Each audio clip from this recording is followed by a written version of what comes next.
You're listening to Real Crime, the Movie Sleuth podcast.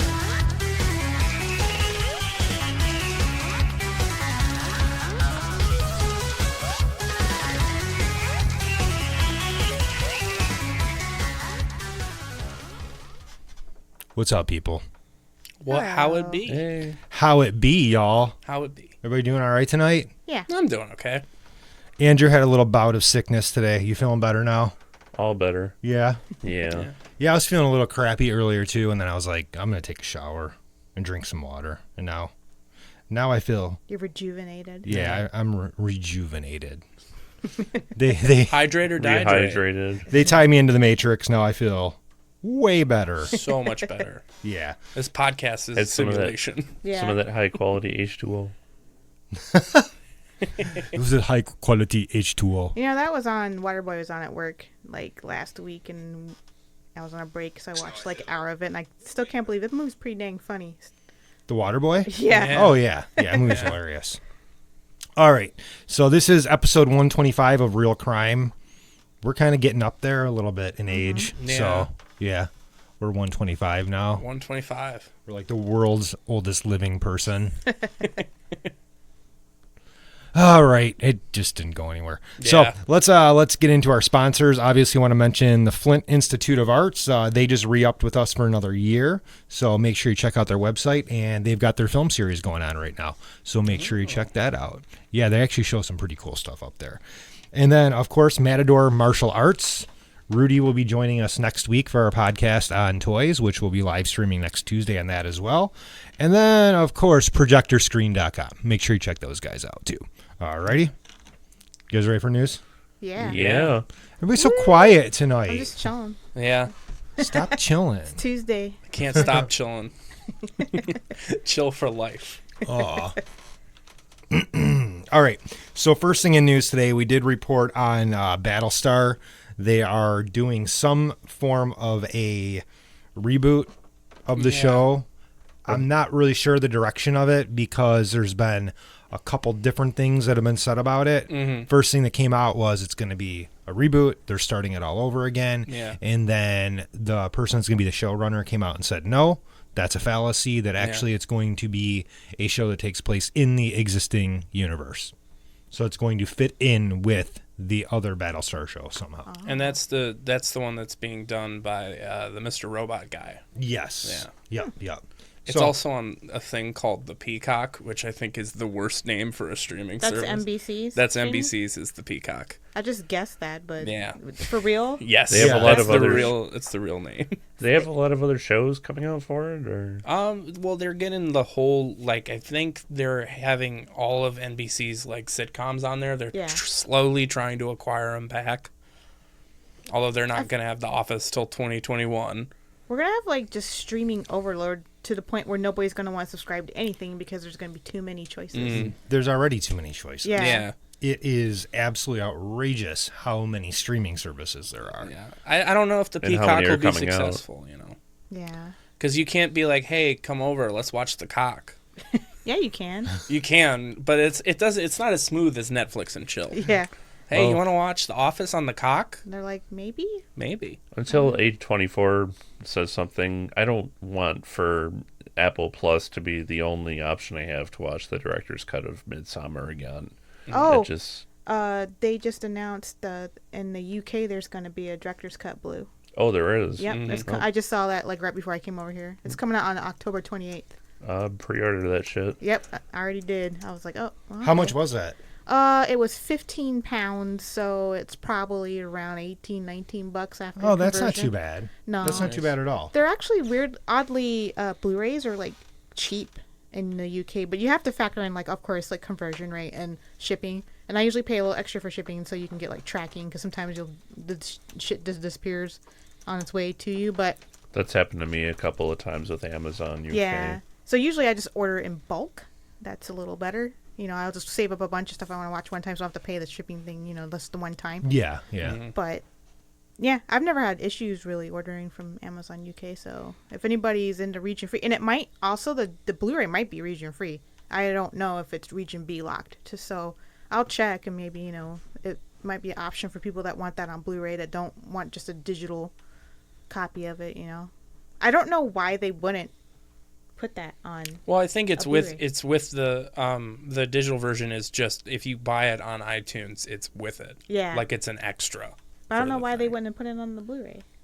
I don't know. That doesn't make sense. Just buy it, but people would buy it. I don't. Yeah. It just doesn't make sense to me. I guess I don't understand. Yeah, I'll buy that version for sure. Yeah. Yeah. All right. So moving along, Dan Aykroyd was on Joe Rogan the other day talking more about Ghostbusters and revealed, he is definitely in. Obviously, Michelle saw another article yesterday that said Ernie Hudson is definitely in, Yep.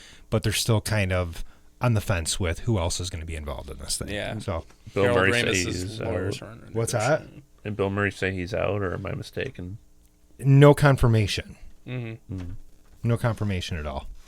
So, we'll see. I don't know why he's such a dick about it. Well, he was in the crappy one, so why Yeah. wouldn't he be in this one? Was he in the crappy one? Yeah. Yeah. I never watched the crappy one. So Well, I he wouldn't was know. in it, so he needs to be in this one. What a douche. All right. And then in other news, It Chapter 2 dominated the box office this last weekend with over $40 million. So it's already around 160 or 170 million domestically.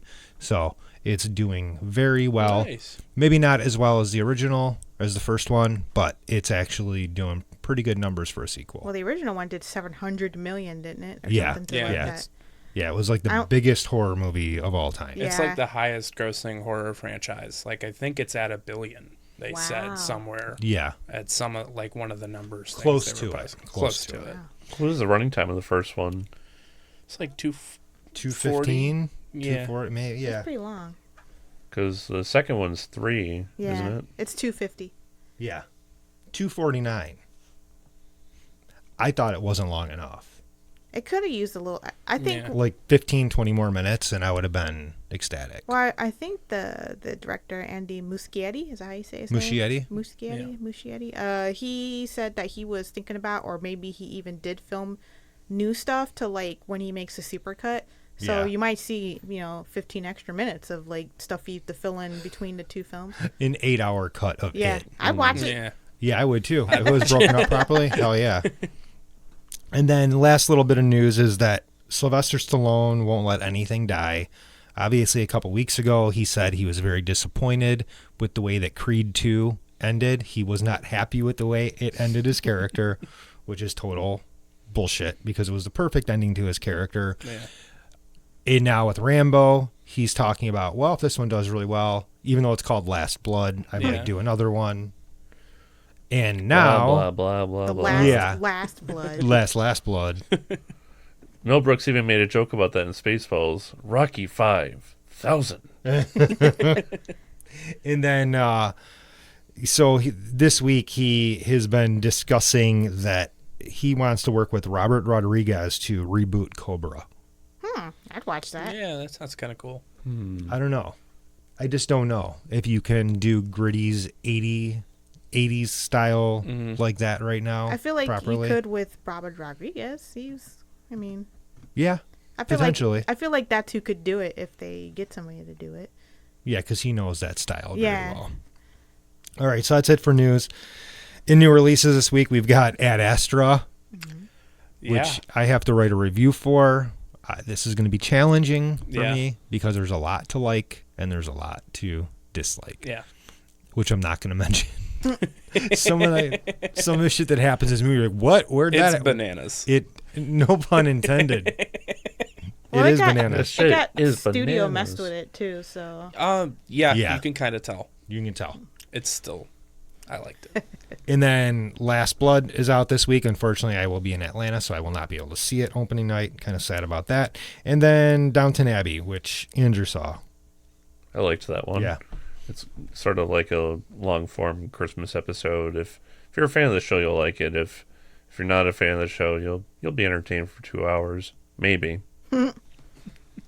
All right. And then suggested viewings for this week. Man, I'm out of it. Yeah.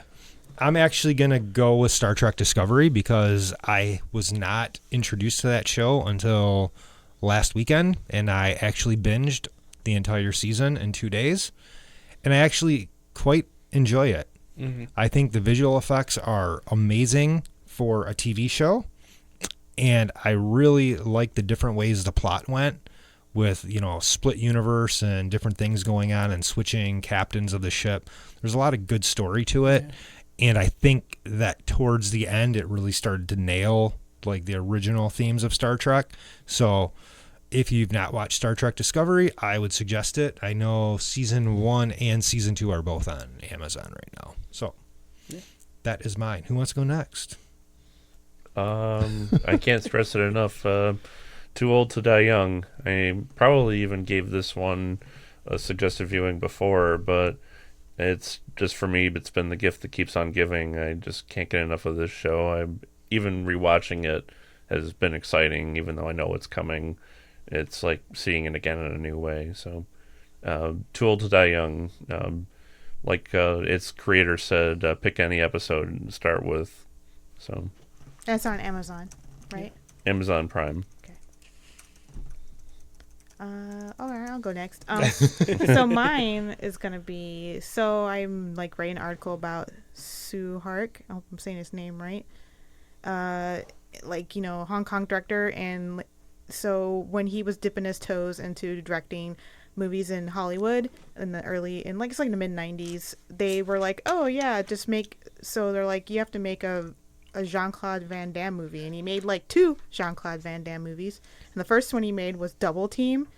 And so I rewatched Double Team, and I haven't seen Double Team since I was whenever it came out. I think it came out like 97. So I was like 16, 17, 15 or something like that. I remembered nothing from this movie, and I rewatched it, and it's the most amazing piece of garbage I've ever seen. And everybody needs to fucking watch Double Team. It's so batshit crazy that if you explain the plot to people, first off, it has Dennis Rodman in it, and he can't act, but he's amazing in it, and his hair color changes every other scene for no reason at all. In between, they'll be like, oh, we have to go to this store that's 10 minutes away, and then his hair is green when he gets there, and it was red when he left, and never explained.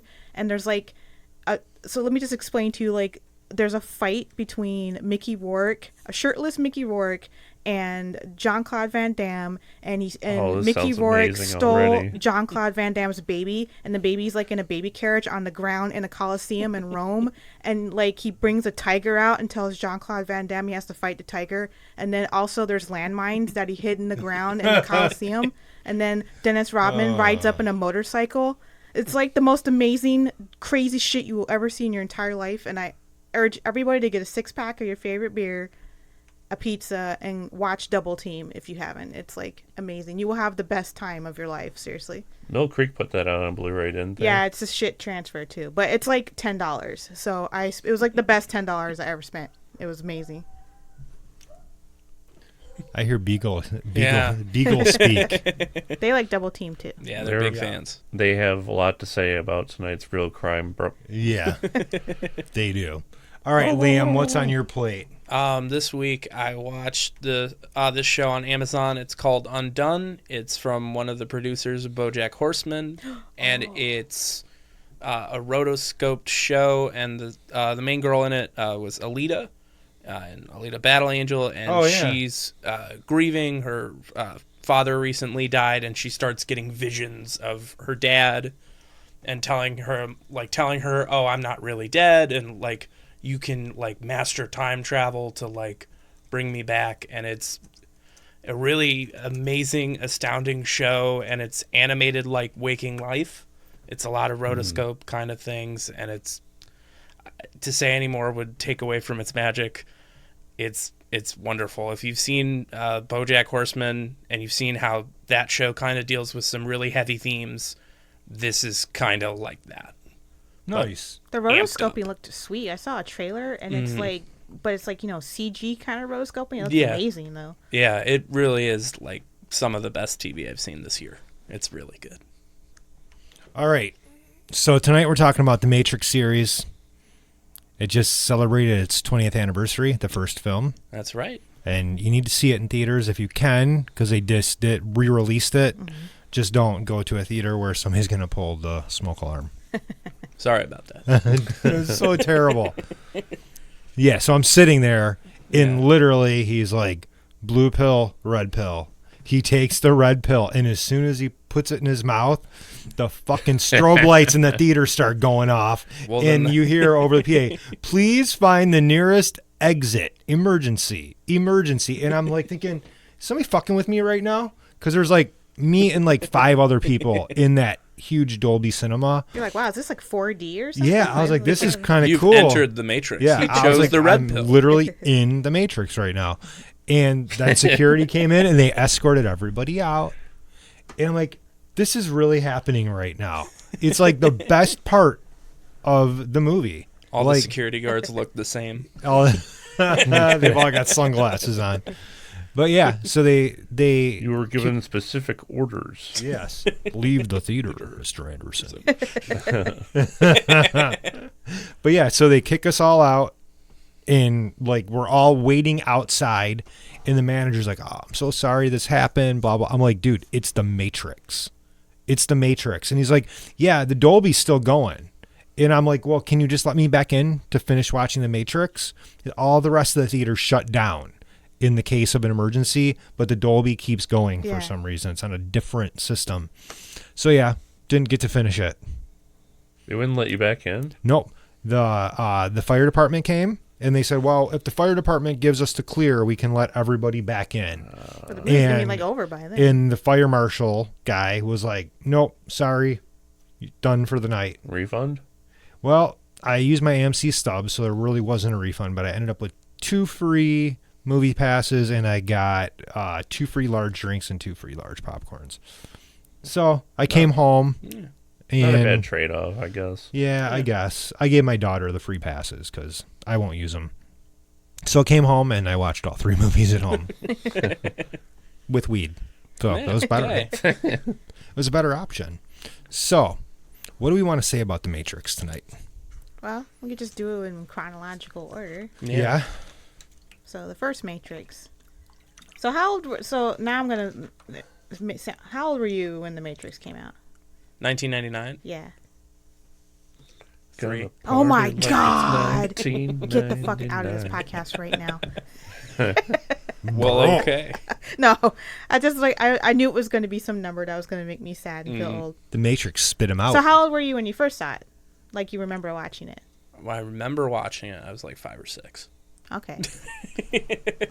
Wow. It was awesome. I wanted to see it, and my dad was like, I want to see it. Because he hadn't seen it, because, you know, when you're a parent, you're just forced to watch the shitty kids' movies that your kid watches most of the time.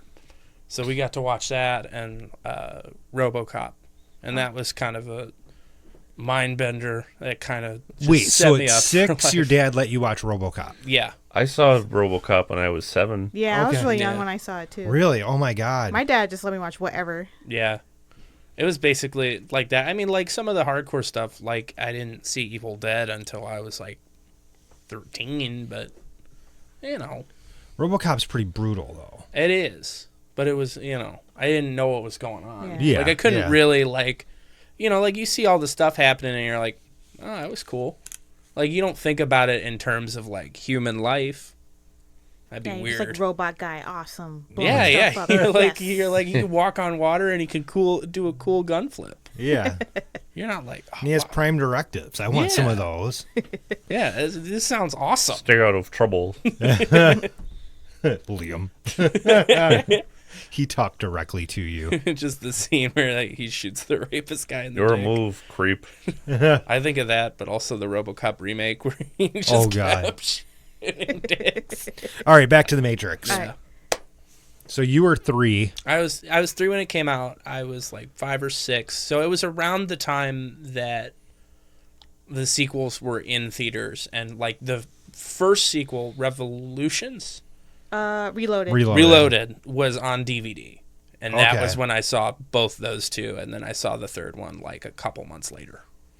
I was 25. I'm way older than you. Yeah. It's kind of sad. I was 17 Yeah. when I saw it. How old were you then? Let's see, I'm 36 now. You'd have So, been 16. yeah, I saw it when it came out in the theater. Wow. And It was just kind of a game changer at the time. I mean, when this movie came out, there was nothing like it. Yeah. And I remember, like, I saw it by myself. Beacon East, I like saw previews for it. You know, I didn't watch them on YouTube, obviously, because it didn't exist, I don't think. But I went to where I always went, the Beacon East. And I saw The Matrix opening night at like midnight. And there was like nobody else there. Like maybe 2 other people, you know.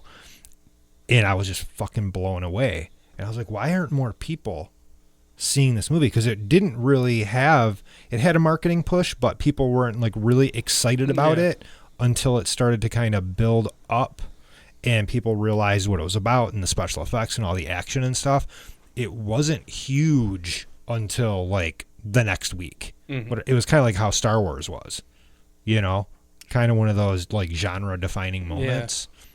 So it was like a groundswell where it just kind of built and yeah, it really built up. And then I saw it again with my friends the next day. I was like, you guys got to see this. So we loaded up and went back to Beacon East to see it again. And then I think I saw it a few days later, a third time, out at Star in Southfield, the big one. Took other friends to see it. So it's just one of those movies. I think it just kind of changed everything, and all the movies that came out subsequently, genre films for the next 5 or 6 years, all looked like and sounded like The Matrix. I mean, you can see the like influence, like growing up. The bullet time and like there's always references to like bullet time. So even before I like had seen and fully knew what The Matrix was, I mean, there were references to it in things like Shrek, and it was just ubiquitous. It was a huge scary movie. They made that's right, the second one. I remember when I saw it. It blew my mind. Like, absolutely, I saw that movie probably like 10 or 15 times, and when it was theater run, I was obsessed with Matrix when it came out. Because I was like a weeb and like a nerd, and I love sci-fi stuff. And actually the odd thing was like the kind of aesthetic it was doing wasn't 100% new to me, because I watched a lot of Hong Kong action films, anime. I mean, it very much invokes Ghost in the Shell a lot. Like when she does that swan dive off the building, that's straight from Ghost in the Shell. Like when I saw it, I was like, man, did they see Ghost in the Shell? Because this is like a lot like it. And I'd never seen anything live action that was like that production value, though. Like, I mean, and then the very first fight scene when Trinity jumps up and it does that 360 spin around her, I was like, what the fuck was that? Like, what? It's hard to explain to people, like, you never saw, that was the first time you saw something like that in a movie, and how like mind-blowing it was to like, because now it's so played out that you know, bullet time and all that's so played out now. People are like, yeah, when you were there when it first happened in a movie and see it, like, it fucking blew my shit. Like, for real, I was like flabbergasted the whole rest of the movie. Like the fight scenes, it was blowing my mind like super hard.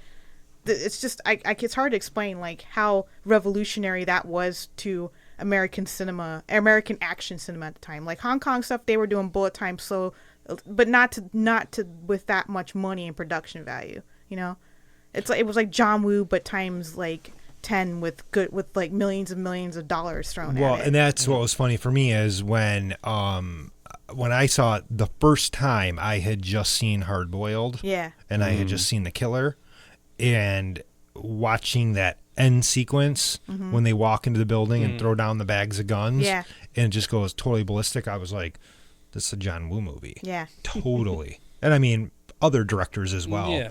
But you could totally see the influence that was just like all over the place on that thing. So it renewed interest in kung fu action movies and science fiction movies. There were a lot of films that it spawned in its wake, and it really started kind of word of mouth before I had even seen it. That was how I first heard about it, was through people talking about it. And I also want to say it had a large role in the success of the DVD format, because at the time it was breaking records on home video for top-selling DVD of all time. Because it was like the DVD people would use to like showcase their system because of like the effects and stuff. I always remember people going, "Oh man, I just got this new set. Pop the Matrix in to like show you their shit." Like it was like it was like the demo disc people used to like show how good their sound system was or how good their TVs were. For like I could barely talk about The Matrix, how influential it was to like my taste, like, and I know it sounds kind of silly, I guess, but like it was just so, it like not only was the action really creative and interesting and novel and well conceived, and they had Yu Wu Ping do their fight choreography, like one of the masters of fighting choreography from Hong Kong. They had, that, and then on top of this fucking amazing action movie, there's like this fucking cool story too. Like the story is just as good as the action, and that's very rare in an action movie. Usually one's kind of better than the other, but that one, it was like equal. There's like a really compelling story, like the idea of like people living in a fake world in the Matrix, and like when you first saw the movie and they come up with like, oh my god, he's in a simulation, you're like, what like it was like such a cool surprise. Like now everybody's like, that stuff's like so old hat now, like that kind of like narrative, but like it just comes out of nowhere in that movie. Like the first time you see it, like, and he takes the pill and he unplugs and he's like, and he's in that liquid and that big fucking machine comes and I was like, what is happening? It was really shocking. Yeah. The first time you see it. Yeah. Because we hadn't seen that before, other than like fire. It was almost like shocking on the level of Fire in the Sky. Yeah. Which is interesting, is it has a very similar look, and him waking up in a pod, and it's the same cinematographer as well, Bill Pope. Yeah. Really? And he shot Army of Darkness. Wow, that's kind of crazy. Yeah. That makes a lot of sense then. Which movie came out first? Fire in the Sky did. Oh, so he probably like just used a lot of his right? ideas from that and kind of put him in Matrix. Maybe that's why they hired him even.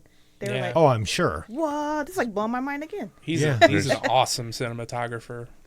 Bill Pope. I love Bill Pope. Wow.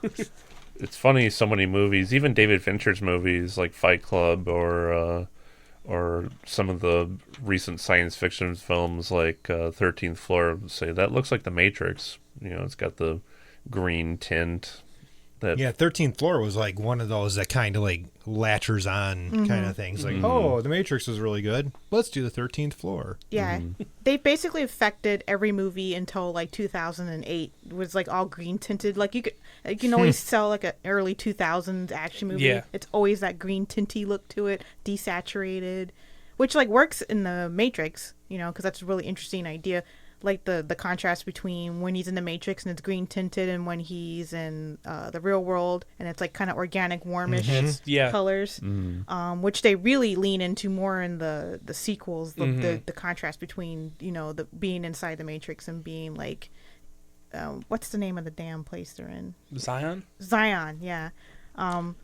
But fucking orgy, dance party. Oh my gosh, all the time. 24/7, never Hell yeah. stops. That's what happens after we record the podcast. Oh, that's right.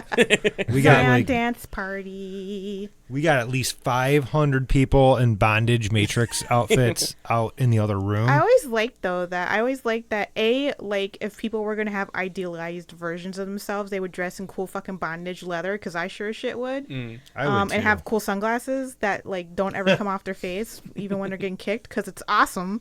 This is another thing that's great about the first Matrix movie, is like it's dated in this glorious way where it was like right on the cusp between technology being analog and digital. So like there's like these quaint themes, like they use phone booths to like right. and it makes that like AOL sign-on noise when they're coming through the thing, like and everybody's named after, they sound like they have AOL screen name Cypher, like it's just like hilariously dated in this like great way that makes it feel really 90s, but it's still kind of a futuristic kind of a it's still cyberpunk kind of cutting edge in a way still. Yeah, it was interesting watching it again because I hadn't sat through the series in probably about 5 years. So revisiting them again, it's kind of cool, like getting back into it in all the textures and all the different story points that are going on. Yeah, they go downhill a little bit. I like all three of the movies myself. I know a lot of people hate the sequels, but I do think the original was like, it just You still feel its presence today. It's a modern classic. Yeah. Unquestionably. I would say it's like top 10 American sci-fi movies. Yeah. 100%. It's just so influential to like the genre, and you know what? I'd put it in, you know, at least top 20 action films too. Oh, easily. Mm-hmm. So was Keanu, he wasn't like doing much at the time. Like this was kind of like a resurgence for him. Yeah. And you know, he's an interesting casting choice. Yeah. Because he doesn't look like your regular type like action hero. He's like thin. He's like, Keanu is like half Asian, I believe. He's like half white, half Asian. So he's mixed. He's got dark hair. He's very like distinct looking, and I like, people like to talk shit about Keanu Reeves acting, not so much now because he's like, everybody likes him, but I remember back in the day, like everybody used to make fun of Keanu Reeves, like he was a wooden board when he acts, and he's like, whoa, you know, like, whoa. But his understated performance in The Matrix actually works in the movie's favor, because like he's so unassuming. He's just like the antithesis of like an action hero, but it works in The Matrix because it's not about like your physical prowess in The Matrix. It's about how you use the powers of The Matrix itself, right? So like him being kind of thin, like looking all tall, gothy and cool, like it just works for the film. Well, like I heard one of the original people they considered was like Will Smith or like Brad Pitt, and the thing about Keanu is that you have to like go on the journey. With Will Smith, he's already too cool. Yeah. He's way too cool to be Neo. Like right at the beginning, you don't believe that he's like someone who's working a 9 to 5. Mm-hmm. He just has that action movie charisma, and that would be the totally wrong tone for what this is. The film also did a lot, not just for Lawrence Fishburne, but for Hugo Weaving. That film really, people knew who he was after that. Agent Smith. Launched his career for the most part. Mm-hmm. Like he had done things before then, like that Priscilla, Queen of the Desert movie. Oh yeah, that's a good movie. But after that, people were quoting that character and imitating his strange mixture of robot-like agent and sort of picking up human frailties as he. I don't know. How would you describe Agent Smith? He does contempt very well. Mm-hmm. Like he's like, the way he speaks is interesting because it's just off enough to like indicate like he's not human, right? Like the way he like, you know, enunciates his words, but he has very human emotions like jealousy, disgust, anger. Like he, you know, I always thought he was a really good villain. Yeah. Especially in the first one, because it's such a weird thing to be a villain, some guy in a suit, right? But it's like, you know, interesting, like if you look at The Matrix as a metaphor for like breaking out of conformity, breaking out of like your station in life, like, you know, not being a victim of fate, right? Like, so Agent Smith represents like corporate America, corporations, conformity. They're all dressed the same. They all wear these suits. They all wear these sunglasses that mask, you know, and most people say the human emotions are seen in their eyes, right? So they mask their eyes. They're cold and imposing, and, you know, and The Matrix is like, oh my God, after The Matrix came out, every bro dude thought he had a fucking philosophy degree because he watched The Matrix. It was so annoying. Every like guy smoked one joint. It's like, man, what if like this is The Matrix too, man? Dude, like there is no spoon. Dude. Like everybody had a philosophy 101 freaking degree. That was like remember people would write like whole books about it, like the philosophy of The Matrix, and remember that? The philosophy of time travel book. It was like crazy. But I like about the first Matrix is like the philosophy's in there, but it's not like taking over the whole thing like the sequels. Yeah. It's just a little bit of philosophy, like, you know, like the spoon kid, and he's like, you know, you don't bend the spoon, you bend the world around a spoon, or the hell he says, like, beat a spoon or some shit. I don't remember what does he say? What exactly does he say? Something about try not to. There is no such thing. Just remember that there is no. There spoon. is no spoon. Yeah, but like that stuff's like quaint and interesting and fun in that movie, and then the other movies they just go whole hog on it. Like, take a cookie. Once you've eaten it, you'll feel as right as rain. But like, yeah, the first Matrix is an absolute stone cold classic. Yeah. I think it's like just one of those American like masterpieces that you just kind of look at and you go, wow, this is like, if you think of 1999 in a movie, you could like, it's probably The Matrix. Yeah, for sure. I have the quote. All right. Do not try and bend the spoon. That's impossible. Instead, only try to realize the truth. There is no spoon. Then you'll see it is not the spoon that bends. It is only yourself. That's deep as shit, yo. That's some real shit right there. And that was like a 2-year-old that said it. I gotta put that quote up and take a picture of some 2-year-old trees. monk. But dude, people were like super into that when it came out. Like everybody was like, you know, an armchair Buddhist because they watched The Matrix and like 7 years in The Matrix. You know, people don't realize how big The Matrix was, and like if you were there, The Matrix permeated so much pop culture. Like when it came out, it was like there were video games and comic books and regular books that came out about it, and just it was so much Matrix stuff. It was Star Wars all over again. Yeah. It You want really to know was. what it is. Yeah. The video game, we talked about that Enter earlier. the Matrix. Oh yeah, that video game was so terrible. It really was, but It I ran have horrible. nostalgic memories. Yes, for it. everybody does. Like Because you wanted it to be good. It was so bad that it was fun. It was and I remember they had the running animation down perfect. That like, yeah, My It was favorite is so when he's like glitchy. shooting and he's like this. yeah. It was so fucking glitchy and He like broken. jumps. He would like fly over. Yeah. Oh my god. You know they would if they made a Matrix game now, it'd probably be pretty good. Well, they did another Matrix one. There were 2 Matrix games. I remember and the Matrix MMO. Oh yeah, that lasted what, like a year? Yeah, it was supposed to be like a sequel. Yeah. And then there was the Neo one where you could just play the movies. Yeah. Well, the thing was, like, the Wachowskis were trying something new where they were trying to make the Matrix be in a lot of different mediums in one time, but all the mediums be, like, connected. Yeah.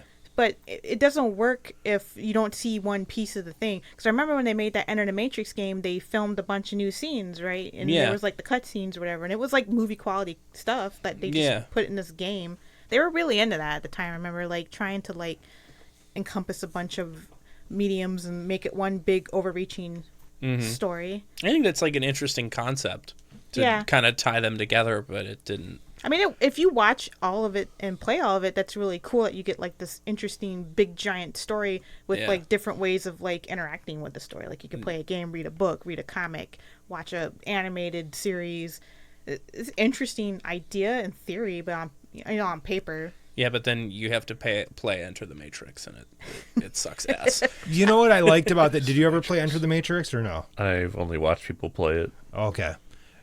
I just like the fact that you could do all the physical things from the movies. I like that you could do the crazy running and That was on the walls. that and, was so much fun. That was you know, stuff the I really flips liked. and the shooting while you're running in slow-mo. I love that. Like, that was a blast.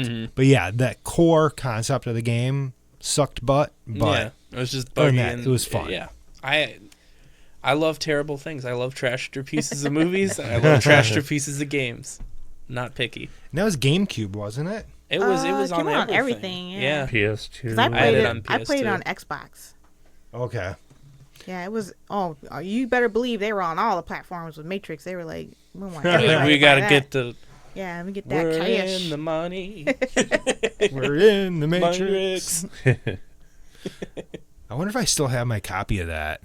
It's probably worth like $1 now. Yeah. You show up at it to the store. Please Bargain get bin at GameStop. Get out Yeah. of. They put your picture up. Do not sell to this man. out. He just keeps trying to Sell us some Matrix. enter the Matrix. He but is it's the in- one. The 2 dudes at the store are just the dreadlock guys. Yeah, with they're like, sunglasses. please stop. We don't want Please it. stop. Please stop. Goodbye, Mr. Anderson. So after the first Matrix, then they did the Animatrix before Reloaded. Oh, was that out before? Yeah, because Yeah. that kid that's in Reloaded was in one of the Animatrix shorts. Like they show like how he got out of the Matrix in the shorts. Yeah. Yeah. So that came out in between. It was after The Matrix, but I don't think it was very long before. It was like in the lead up because I remember Yeah. getting it on VHS and watching it. Holy crap. Yeah, I still have the tape. Wow. Yeah. I have it on DVD. Is it on Blu-ray? I don't even Yeah, it's in the set. Oh, okay. Yeah. It's I in the went to set, but it's not separate in out. with the 4K set. I just bought that 4K set, and I was kind of upset. That would when- look good in 4K too. Yeah. That would really. The Blu-ray looks great, too. Yeah. But Yeah. I was kind of sad it wasn't in there. I love the Animatrix just because it sets up so much and gives you so much backstory that you didn't get. Mm-hmm. You It know, actively improves Matrix Reloaded. Yeah. It makes it so much better. Well, the Is- lore is fantastic in it. yeah, it's The very sec- depressing. The second Renaissance is like literally one of the most disturbing animated things I've ever seen. When that's the one where they show like what made the robots take over humanity, and it's like super horrifying and like just gruesome and brutal, and it's so interesting too. I'm like, man, this is like better than most of the other Matrix stuff that came out. Yeah. Like was this animated stuff. It being an anthology movie also meant that you weren't getting the same thing throughout. You were getting kind of a smorgasbord of materials, and that made it kind of kaleidoscopic in the end, especially for The Matrix, which is sort of known for the sort of cool tinted green look. It's known for being sort of, I don't want to say having a flat look, but sort of having a monochromatic look. Mm-hmm. The Matrix was sort of different for that. The thing I like about the Animatrix, too, is that it could also be, like a lot of it, like a prequel to the Terminator, Yeah. which I thought was always kind of neat. Like, I'm watching it, I'm like, yeah, this could either be the Matrix or this could be leading up to the robot war in Terminator. It's Skynet. just super cool. Yeah. Like, thematically, there's a lot of stuff that crosses over. They could make a movie out of like the robot war time of the Matrix. That would be cool. I'd watch that. Yeah. Hell yeah, it would. But they won't because it's a cool idea. But they Yeah. should. They won't. No. It's also interesting crossover type of a thing, like because the Matrix was taking a lot of tropes and aesthetic from anime, and then it came full circle again, and then they had like Yeah. actual Japanese animators, like one of the guys that did Ninja Scroll did one of the shorts. Peter Chung, the Aeon Flux guy, did one. Squaresoft, when I don't know if a lot of people remember when Squaresoft had their own animation studio that folded because they made that shit Spirits Within movie, and then they made like that. Oh, I love that movie. Oh god, I hate that Final movie. Fantasy Spirits It's Within. so bad. I love that movie. So bad. I've never seen it. It's just No. like imagine playing Final Fantasy and you're like, yay, and then you watch Spirits Within and there's no crystals, no magic, no nothing. I'm like, what is? Yeah. Why even call this Final Fantasy? Well, There's and nothing to that's the anything. thing. Like, I like the movie, but Yeah. I'm not a big Final Fantasy fan, so I don't really have I didn't have the context of the games. Yeah. I actually like it as a sci-fi film, but maybe not Final Fantasy. I wonder how it's aged like visually. I haven't seen it in a really Pretty long good. time. Pretty but I good. remember it being like looking amazing. Like I didn't like it, but I was like, man, that's some great animation. I always thought it would have been a cool live-action film, actually. Yeah. Which But- one holds up better, that or Advent Children? Advent Children's cooler because it's like literally actually Final Fantasy stuff. Right. I think. Yeah. But I have both of them. I'll have to compare and contrast at some point. Damn it. Final Fantasy Advent Children feels a lot more Japanese. Yeah. It's like all the weird Japanese stuff. Spirits Within just felt like a boring sci-fi movie that just like happened to be animated. But I haven't seen it in a long time. Maybe I'd like it. But we're getting off topic. But Yeah. they did one of the shorts and then they folded after after like the Animatrix came out. That was like the last thing they did. I'm pretty sure. They All did. right. Yeah. Let's roll on to Reloaded. All right. I love that highway sequence. I think that is like one of the best action sequences like ever staged and shot. It's like just an amazing, like if you were to like make a list of things, you'd go, how do you make an action like scene? You just show that and the end of the first movie, Yeah. and then you're set. That entire end sequence of Reloaded with the car chase sequence, it just Yes. never stops. Yes. It just goes and goes and goes and goes and goes. And the visuals in that, they hold up really, Yeah, it still looks really good. well. I wish they re-released all three of them in the theaters because I would love to see that scene Yeah. in there. I don't think they will. I don't think there's enough love for the other two for them to Maybe release them. when they do 4. You guys want to talk about the rave? Oh, Yeah. Yeah. There was an unexpected detour in the Matrix movies, the Matrix series, if you want to call it such. Yeah, it's like tomorrow we're gonna die. So hey, orgy. Yeah. I Dicks out for Zion. What'd you say? Dicks out for Zion. Like I get what they were going for, because it's like, you know, it's supposed to be showing like humanity and organic people like sweating and like getting close to each other and doing human people stuff like fucking and loving and dancing and living and loving. Like that's what it's supposed to be. Like it's just too long. You know, like I get the idea behind it. And I'm like, oh yeah, would have been good for like 2 minutes, but it's like forever. It just goes on. Yeah. And it's like doonch, doonch, doonch, doonch, forever. You get to see Keanu Reeves' butt though, so that's pretty true. cool. That's true. Makes it all worth it. It was a little bit like their first movie, the Wachowski's first movie, Bound. In that sense, and that it was the first time the series had gotten kind of racy. Oh yeah. Yeah, there's definitely boobs in that part. I was just rewatching today, I was like, oh, there's all kinds of boobs in that dance scene. I don't remember seeing all them boobs. Yeah, it's kind of crazy how far they went with that. It does feel kind of out of place though. Yeah, it's just weird in the like momentum of the story. Like it overstays its welcome. Like, can we get on with the movie now? Yeah, I like the Wachowskis were like, oh, we got this really cool shit. Now They're like, hey, We're we playing rented them out orgy. for the whole day, and we're going to use all of it. Yeah. All yeah. 500 these extras. We got 2 rolls of film for this. We're gonna use every idea we've written on paper. That's Just why. boom, throw the whole kitchen sink But see, in. here's where like the shared universe thing starts showing its head. So like they introduced the kid. So in the Animatrix, there's a story where this kid's like getting computer messages from Neo, and he's like, and it's like telling him like your life's a lie or whatever. And so at the end of the short, he jumps off a building and commits suicide, but he wakes up and he's out of the Matrix. So that kid is in Reloaded, and he walks up, you know, and it was animated. Now he's like a real person, but obviously they base animation on the way the actor looks. So he comes up, and I'm like, oh, that's the kid from Animatrix. If you don't know the Animatrix, you're like, who the fuck is this kid? Why is he no Neo? What is his deal?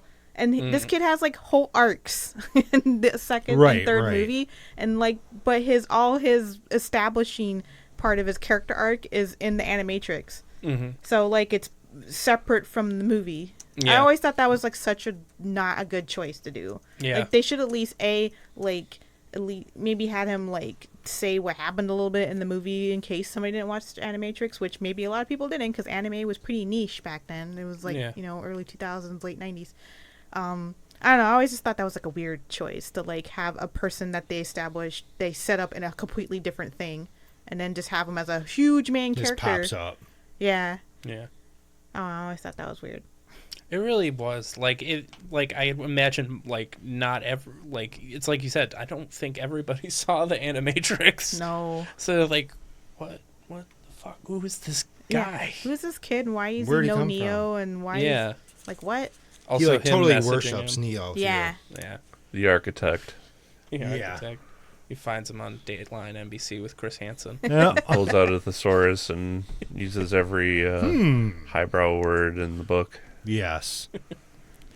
That also stops the movie. See, like, the first Matrix is like a really tightly edited film, and it's really quickly paced, and it's perfectly paced, in fact. And then you got Reloaded, which is like this kind of like it stops the movie too much for exposition. And that architect scene is like one of the most show-stopping things I've ever seen in any movie. It's just absolutely just exposition dump out of nowhere, and it's just completely stops the movie in its tracks. And it's like, what? Like, I get like what he was there for, but it's just like, what the hell? Like, This is kind of a Wachowski problem, though. They do this a lot, you know, and they did this with the Oracle too. Yes. Like, she has to dump knowledge on him a couple times. Like, we don't need all this. Yeah. You know, the mystery is good. Yeah.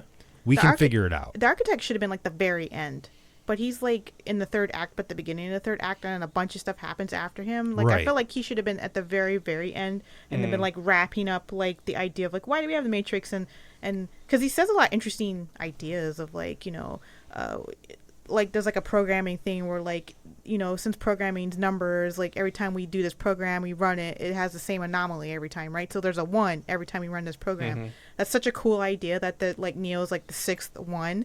So like he thinks he's special, but he's not, because like it happens every single time. Yeah. He's just as much part of the Matrix as every other part of the Matrix. Yeah. Which is like a super cool, interesting idea that they just throw in the middle of the third act, and then there's like way more movie, and everybody forgets. It has no impact, in my opinion. It like kind of reminds me of in Blade Runner with the whole or 2049 with Ryan Gosling's whole story. Yeah. Especially where he's just like not special. Yeah. He's just another cog in this machine. Mm-hmm. But that's cool. Like that's a really neat idea that they just, I feel like they could have implemented that a lot better. We've never discussed the Blade Runner movies, have we? I don't think we have. That's an idea. That's another night entirely. Yeah. A lot to unpack. Yeah. Especially 2049. Whew. Yeah. I love it. A lot of people hate Reloaded. I wasn't a huge fan when I first saw it, but now, years later, I appreciate it a lot more than I did then. And watching all the films like back to back, when you can actually see the story flow and move, instead of watching them, a couple years apart, they actually work really well together. They really, really do. Yeah, I've always had a soft spot for Reloaded. I think it's pretty good, and it's a flawed movie, undeniably, but there's still it's still The Matrix. Yeah, it's still awesome. It's just it's an entertaining science fiction action thriller. Yeah, it does what it sets out to do, which not as groundbreaking as the first film, but still entertaining. Yeah, because the ground was already covered. They had already they copied a million times. Too, yeah. I do like the Burly Brawl still. The Burly Brawl, like when he fights all the Smiths. Yeah. Like it looks super fake now, and it makes me sad because when I first saw that, I was like, "This is the greatest special effects I've ever seen in my life." And then I watch it now; it looks like a PlayStation 2 cutscene. Yeah. At some points, but it still is really engaging. Like the way they shot it is just really fun. I love all the different. And it looks video gaming, and it was very obvious they were inspired by gaming, but when he gets the pole and he's swinging around and then he's running sideways around them and shit. That's so cool. I love that whole and the part. Music that down dude, the music's so fucking good. During the part, I don't remember, it was a Juno Reactor that did that. I don't remember. That did the background song to the Burly Brawl. It's just the best. The music in all 3 movies is really good in my opinion. But the background music to that's super cool, and I love the way Agent Smith rolls up and all these crows fly up John Woo style, and he's like Mr. Anderson. You're like, oh shit, about to be a fight going down, and then a whole bunch of them come out, and you're like, oh my god, it's a bunch of them, and he's gonna fight them all. It's awesome because he's got all these powers, and Neo's basically a god in part 2. And now, that's another interesting thing. Where do you go with Neo as a character when he's basically a god from part 1? Part 1, at the end where he flies off, you're like, oh, fuck, he can fly? You're like, what the fuck? And then, in the part 2, he's, invincible, pretty much. He's like Superman, So I always Which they play to Superman quite a bit in the movie, too. Yeah, they even, one of the guys even says he's doing his Superman thing when he's, that's flying right, around. But, it's interesting. I guess it kind of hampers the fights a little because, there's no stakes. Because, Neo... at the end of the Burly Brawl, he just flies off. And you're like, why didn't you just fucking do that in the beginning? Because it's not as cool. But, you know... you wouldn't have a scene. Yeah. But I always liked that part. And Agent Smith's, an even better villain, I think, in part 2 than part 1. They really flesh him out and make him, a menace, He's able to demonically possess people outside of the Matrix and Zion. Oh, that's right. Yeah. Is that guy doing his voice, or is that overdubbed with his voice, or is that guy doing an impression of him? I'm not sure. It was probably a combination of both. Maybe even a little CG augmentation. I mean, he definitely sounds just like him when he's talking. Mm-hmm. Yeah. That guy's pretty cool, too. Mm-hmm. A good villain actor. Yeah. He kind of looks like Hugo in a way too. He had his like facial expressions and like Yeah. his mannerisms and everything. Like Yeah. it was pretty cool how they did that. Actually, I was noticing that when I watched it today. I was like, damn, he's got like his mannerisms, the way he walks, like everything. See, the only problem I had with 2 is when it starts getting into some of the like Merovingian stuff, it's a little too much. Yeah, Like- I like that character though. I do like the character. I just think that it gets like weighted down a Yeah. little bit. Like we're getting so far into this mythology now, and then we have this other thing happening. It just kind of just pulled me out of it a hair, but still, it's got Monica Bellucci in it. Yeah. Yeah. Yeah, she's super hot in it too. Yeah. Like holy crap, that like latex dress is amazing. Surprised you don't Yes. see people cosplaying that stuff more often. Yeah, that is kind of shocking, Yeah. actually. But yeah, I really like the Merovingian like as a concept. Like just his character, like he's just so pompous and pretentious. And then like Monica Bellucci's character is like tired of his bullshit super hard. I also really laugh when she does the scene where she wants to kiss Neo. And Trinity's like, sample this, like immediately she's just like pointing a gun at her. I always thought that was super funny. Like she's just sitting there watching it, like, come on, bro. But yeah, or when he gives him that orgasm cake and you get to see somebody come in the Matrix. That's pretty cool.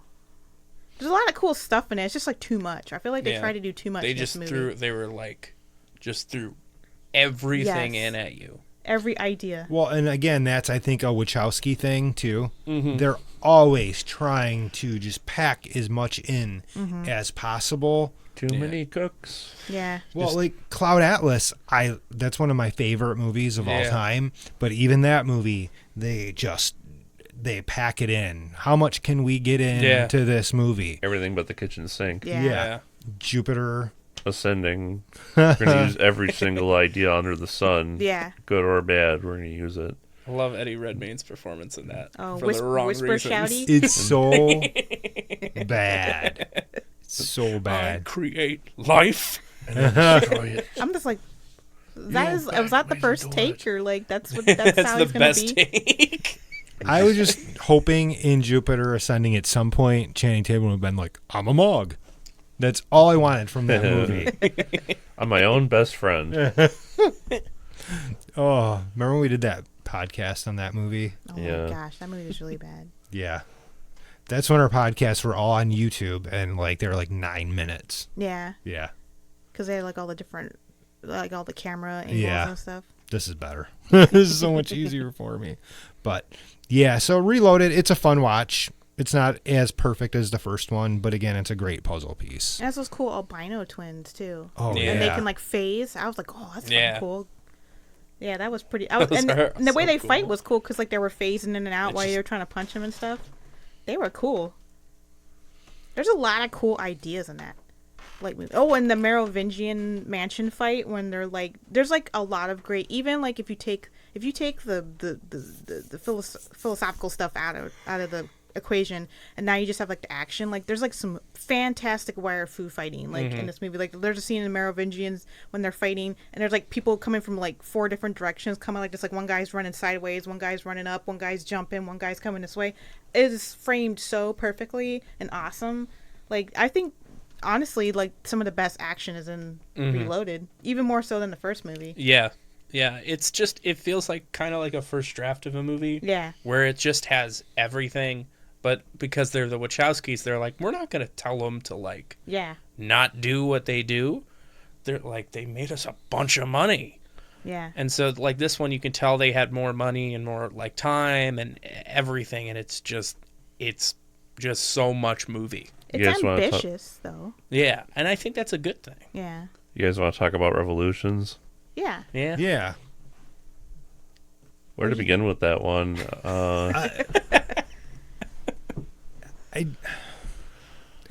I adore this movie, Mm-hmm. and I know most people don't. I know a lot of people complain because so much of it takes place in reality versus in the Matrix, but I like that element of it, that we slowly change from the first movie is all about the Matrix. The second movie, we get a lot in the Matrix, but we get a lot in reality as well, in Zion, stuff like that. And then this movie, really, Zion and the upcoming battle really takes central focus.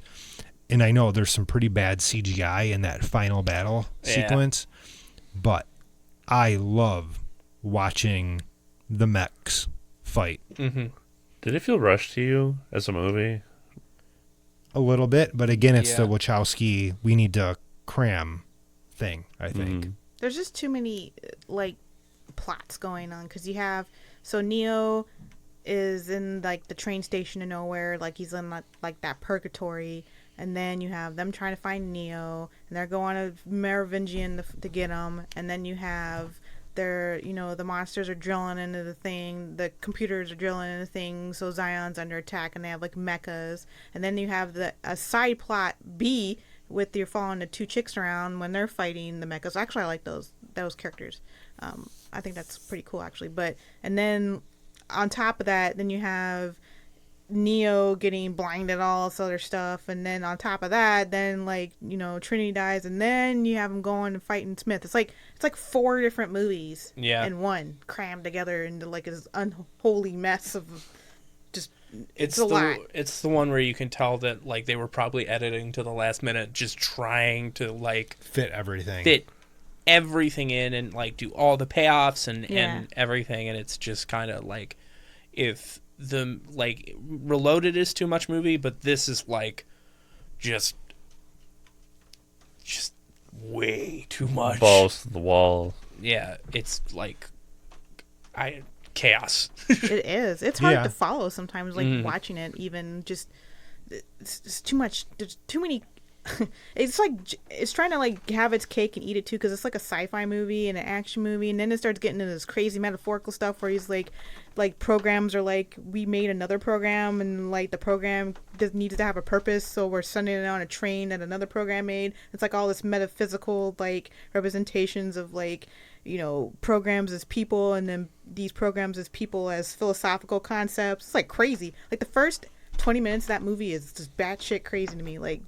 But it's also incredible that they let them make that, to be honest. Yeah. You could make a movie, like, you could make a big budget movie that's so, like, risky, like, Revolutions. They let them make a Dragon Ball Z live action movie, essentially, and with philosophy on it. Like, what? Yeah. You would never see something like that, like, get made on that scale, I don't think.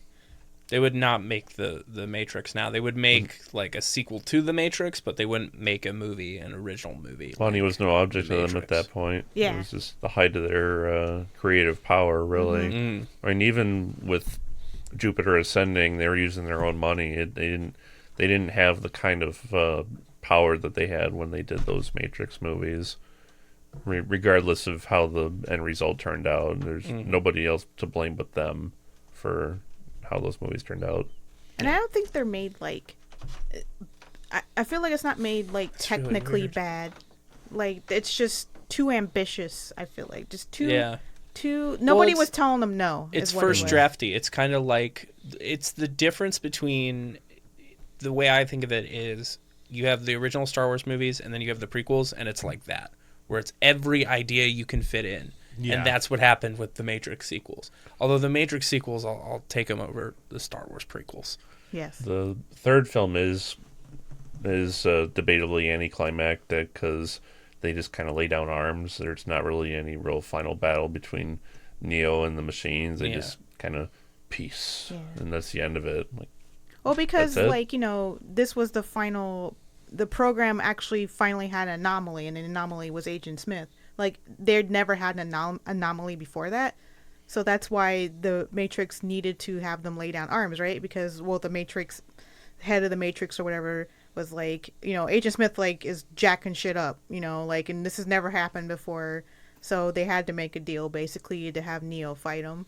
So I always liked the idea of Agent Smith being this anomaly. And Agent Smith and Neo are, like, two sides of the same coin, because they kind of have the same goal, right? They want to escape the Matrix, and they're both perfect. Yes, yeah, they're both like the flip side of each other. Like Agent Smith is the Neo of the Matrix. He's the one of the Matrix, right? Like because he's the one program that was able to break its programming and do what he wanted. He was a virus, and then Neo is the one person, the one human that could, you know, fight him. So they were destined to fight each other. Like, I love that idea of it, and I love how epic the last fight is. Like, yes, it's like a DBZ fight, but it's fucking awesome. Like, they're flying, or like how many movies would we get to see now where there's a fucking guy in a 3-piece suit flying around like Goku? The practical footage is still shot really well. Yeah. Like that shot where like he punches Neo through a building, and there's a hole in the building, and he comes through, and Neo does a splits, and he comes underneath him. It's fucking awesome. And they're like fighting in like silhouette, and there's like lightning behind them, and they punch each other so hard the rain goes up in the air, and like it's blowing windows up, and it's fucking awesome. That's like cool ass shit. And that punch at the end where it's like super slowed down, and like the rain splashing off his fist, and his like face like, it's fucking cool. I don't know, I get super hyped up during that fight. It's fucking cool, and the music's like as epic as can be. It's like awesome. Super awesome. It's like the corniest awesome thing ever, but like, you know, 12-year-old Michelle's like, that's fucking great. Don't ever sing again on the show. Everybody knows what I'm talking about, though. I know. That is like the best scene in the whole movie. Get used on a Howard Dean supercut. I like the end for the most part. I do think the Jesus stuff gets pushed a little too far. You know. Yeah. Whatever. Him sacrificing himself. It's a little on the nose. Yeah, it's a little on the nose. But the visuals, I mean, when I watched this a week and a half ago, yeah, I know, like, when they're in the mechs, some of, like, the facial expressions and stuff look terrible. Like, you can tell those are, like, CGI people. But the movement, the robotic movements, like, you feel the weight of those things. Yeah. When they're walking and they're shooting, like, I actually did feel like this one, there were some stakes towards the end, because Zion is basically going to get effed up, you know, and so many people die in that battle. I mean, the robots just kill, like, everything, basically. And there's not really a lot of movies that have full-on mecha battles in that are, like, on that scale. I'm trying to think of any, really. Like live action, I mean, no, it's CGI, it's not live action, I guess, but like in a blockbuster film, a giant mecha fight on that scale with robots and stuff, like, I think that's the only one, really. What about Robot Jocks? Oh yeah, that was not good, but actually I love Robot Jocks, but it's goofy. There's only 2 robots, like, in the whole thing. Yeah. And then what was the sequel? Robot Wars? Yeah, that's terrible. It's not on the level of Robot Jocks. Was that a Reb Brown movie, or Robot Jocks? No, Robot Wars. I'm pretty sure he was in Robot Wars. But yeah, so like that was what we had for robots. It was Robot Jocks. And then now you got, you know, the Matrix got cool mechas and how cool is it, like that scene where he's like, you know, in the mecha and he's like on the bridge and he's like, and they're like all like swarming them and stuff. I was like, that's pretty cool. Some sensory overload. Yeah, there is a lot going on in the end of that movie. A lot. I kind of felt like it was Lord of the Rings. Like the end of Return of the King, where it just keeps going. Well, that's what I said when we saw It Chapter 2. Yeah. I'm like, what the fuck is this? Is this Lord of the Rings? What's happening? It's like so many endings. They just tag ending, add another one. Here's another one for it. Like, come on. and then like it's like the end, and then there's like this rainbow sunrise. And I was like, that's the best ending y'all could come up with for this, for real. Like I don't know if I wanted to be like a dark ending or anything, but I felt like it could have been. And I'm like thinking, like, now they want to make part 4. Like, where the hell you go from there? Like, what? Like, it doesn't need a part 4, really. Well, they should make a prequel and not make it a sequel, personally. But I think it's a sequel, right? Is that what they said? I think that it's going to be partly both, because apparently Michael B. Jordan has been cast as Morpheus. Oh, young Morpheus. So, in Keanu Reeves and Carrie-Anne Moss are both coming back, and apparently there's going to be something that happens where they have to go and find young Morpheus. That's just, you know, bullshit from like wegotthiscovered.com. Yeah. Those guys can we got this covered. They got this because we covered. just pulled it out of our Yeah, ass. you Yeah. just made that up just now. We could be speculating about a lie. Yeah, Yeah. we could Yeah. be. But apparently Michael B. Jordan is officially signed on, and he is playing a young Morpheus. Well, So he was attached to it when they were like doing the rumors for it in like 2017, right? yeah, when they were saying it was going to be a new, like a brand new like Matrix movie, not even a sequel really. I'm glad the Wachowskis are involved because I don't know who else would do it. Only one of the Wachowskis. Only one are of them? I involved. think Lana. Yeah, Okay. Lana is doing it. Yeah. I'm not sure why both aren't. Well, I heard they shut down their studio. Yeah, they did. They did. Is she doing Kickstarter or something funding for this or? I No, wonder? Warner Brothers is fully behind it. Oh, okay. Yeah. All right. No, they're funding this thing. Warner Brothers is like, hey, we're having a rough 2019. You better get us the Matrix right now. Well, that's like 90s stuff has been now. You Oh, know? yeah. That's one of the most 90s franchises ever. Yep. They got a lot of making up to do after their last movie for Warner Brothers. Was that Jupiter Ascending? Yeah. That's and the thing that I like about the Watch it work tonight. is that it's really creative and interesting, and they try new things and they try risky things. It's just that they try everything, and I feel like their stuff works better when it's more simplistic. Like Sense8. Sense8 is like low, and it sounds crazy because Sense8's like really like high concept too, but it's low key for them. And it works because it's like it has a core concept, and they just use that concept and they extrapolate off of that. It's not like 50 movies in one. Like Jupiter Ascending's got like werewolves, rocket boots, and like this lady can control bees and all shit. It's like what the fuck's happening? Yeah. And there's like people like that like bathe in the blood of people to get younger. It's so much stuff. And they don't give any time to ease into it either. It's coming at you so fast and furious, and you're lost before you even know where you're at. I don't know what happened with Sense8 because a lot of people watched that show. It just cost too much. Was that what it Because was? it was literally like every part of the world, and like apparently the ratings weren't up for that, even Yeah. though it was like beloved. Yeah. It has Because a- Netflix is weird in that we don't know, they're so kind of secretive with their ratings and why, and they'll just cancel shows that are popular, and you're just like, why? But then they'll renew shows that aren't popular. Yeah. Yeah. So it makes you wonder like what they use for metrics and like how they quantify whether they want to keep a show or not. I Right, don't know. right. Especially when they have so many things coming out at the same time. Yeah. Like Sense8 was probably one of the most popular things that was on there when it came out. Everybody talked about it when, so strange.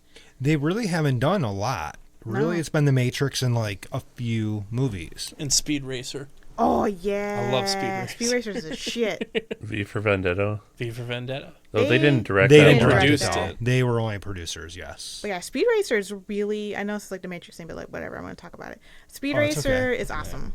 It is like the It's- closest to like a actual live action Yes. anime ever, and it's perfect. I'm always trying to get people to watch Speed Racer, and they're like, what? And I'm like, seriously, it's the coolest thing ever. And It just had the misfortune of being released right after Iron Man. oh, was it? Right Yeah, it after was- Iron Oh, Man. no. That was the Got summer. lost in the shuffle. Yeah. Yeah.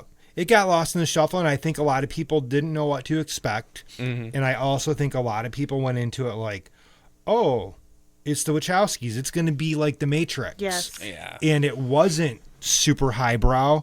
Yeah. It was the cartoon transposed to a live action film. I mean, the car racing scenes are They're amazing. so colorful and amazing. It's just like the cartoon. And Emil Hirsch, total asshole. We know that now. Yeah. But he was great Yeah. in that role. And who else was in it? Christina Ricci was in it. That's right. John Goodman. Mm-hmm. I think Susan Sarandon. And Matthew Fox. Oh, he was Racer X. Yeah, he was Racer X, and he looked the part. Yeah, he was perfectly. awesome as Racer X. Yeah. No, Speed Racer, I think in the future it's going to be one of those. It Yeah. definitely, Cult classics, it's for sure. definitely like now there are people who are like willing to like be like Speed Racer, man. Yeah. I mean, Yeah. they're very much fans of anime, and you could see all the anime influence in their work. So I always like when I heard they were directing Speed Racer, I was like, oh, that's a good choice because they understand anime aesthetic, in my opinion, and what makes anime kinetic and fun to watch. And they incorporated that a lot into, what's funny is when, The Matrix is kind of like taking notes from Ghost in the Shell, and then when the Ghost in the Shell live action movie came out, everybody's like, oh, it's like The Matrix. And I'm like, yeah, because The Matrix was like that Ghost in the Shell anime, like it was kind of like this weird circle that kind of happened with their stuff. And maybe the sequels also kind of suffered a bit because everybody was sick and tired of that Matrix aesthetic because every other movie copied it for like 5 years after it came out. Yeah. So then when the sequels came out, everybody was like super over that.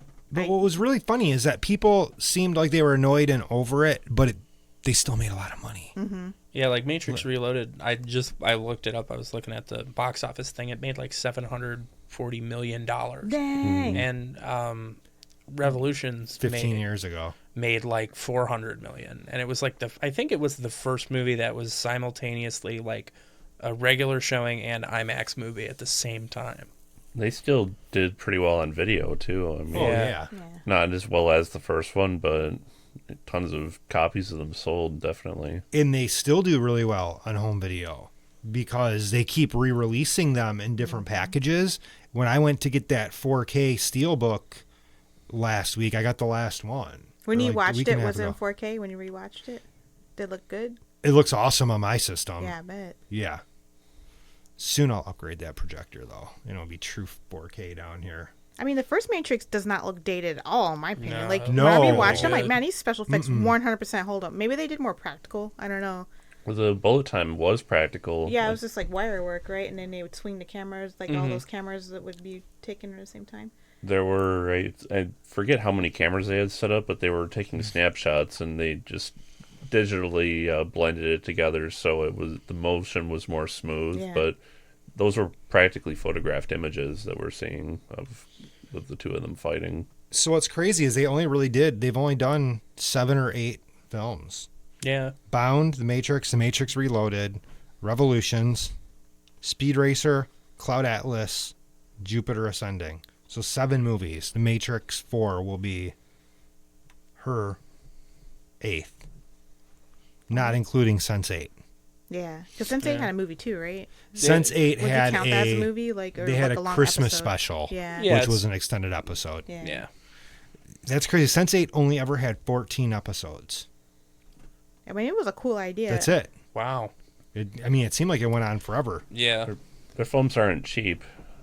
I mean, other than Bound, which was, their first start, most of it was done practically, if not all of it.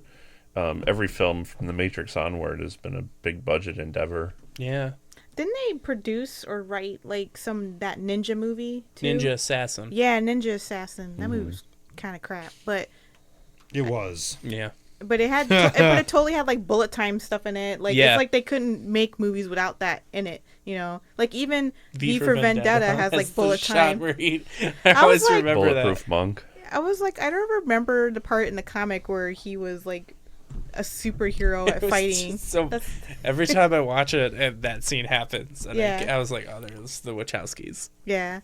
And it's also unfortunate. This is like, I don't want to like add like a lot extra, but it's unfortunate that the red pill thing got co-opted by the men's right people when actually, the film, like the creators are transgender women, and it's definitely that is like in the subtext of the film is the idea of like breaking out of conformity, breaking out of shells that you're like forced in to live in and being a different person, right?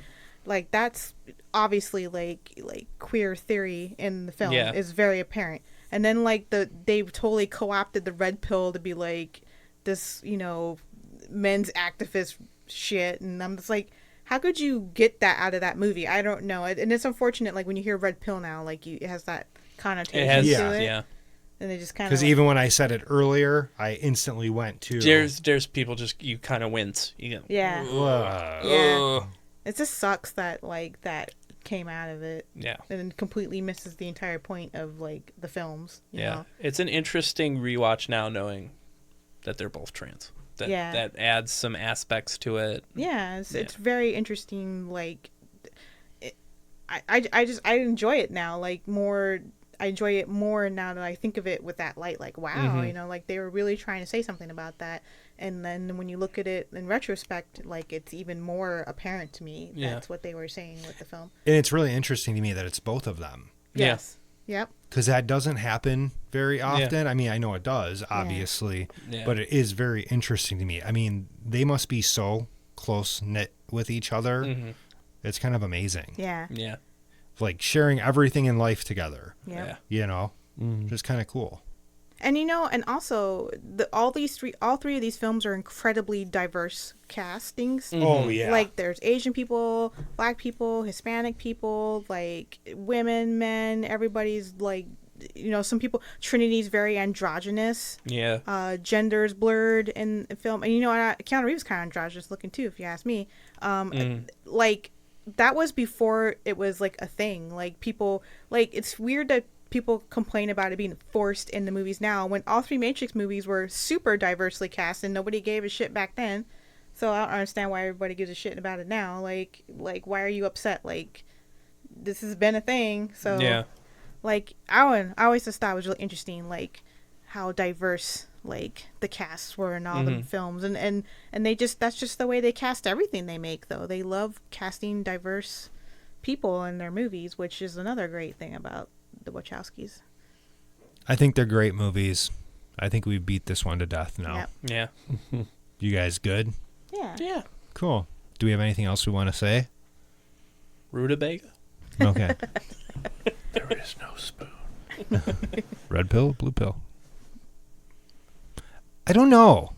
Thinking about this, which pill I would take. I don't know that I would want to the blue pill? wake up in that reality. That kind of freaks me out. Like, well, if I take the red pill, I'm going to wake up and I'm basically going to be in this hellscape that's ruled by robots, and I'm probably going to fucking die. Or you get steak. You get steak and you get the chick in the red dress. Yeah. Right?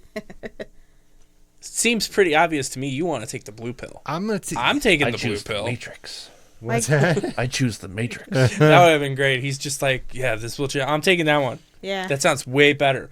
But you get to learn karate and no. The steak. The steak. Morpheus, you keep talking about rabbits and holes. Like, dude, I didn't Can read I Alice eat a in rabbit? Wonderland. I'll take the blue pill if I get to eat a rabbit. Dude, I can't read. Just give me the blue pill, man. Come on. You didn't say anything about a lucky rabbit's foot, though. What the fuck? I totally forgot about the Alice in Wonderland kind of It's thing Oh, in yeah. the throughout first it. movie. Yeah, it's all throughout. Oh, yeah. Yeah. The first one, it's like right Stay in there. Wonderland, and I'll show you how far the rabbit hole goes. Yep. I just want to, like... They said that during the orgy, too. You don't remember the orgy in Alice in Wonderland? That's true. The Mad Hatter. It was at that tea More like party. Mad Sacker. Mary, Marion birthday. What about the Mad Fister? Mad Fister. No. Oh. Cruising? That would be an interesting cross between films.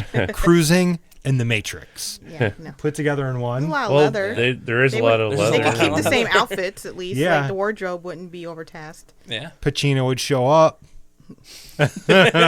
Morpheus would be like blue pill or red pill. Make the scarf with ether. I was thinking of like Al Pacino now. Yeah. And he's like, where's the Dunkachino? All right. We're losing our minds. Yeah. Thanks, guys. Good night. Good night. Visit us at www.themoviesleuth.com and find The Movie Sleuth on Facebook, YouTube, Twitter, and iTunes.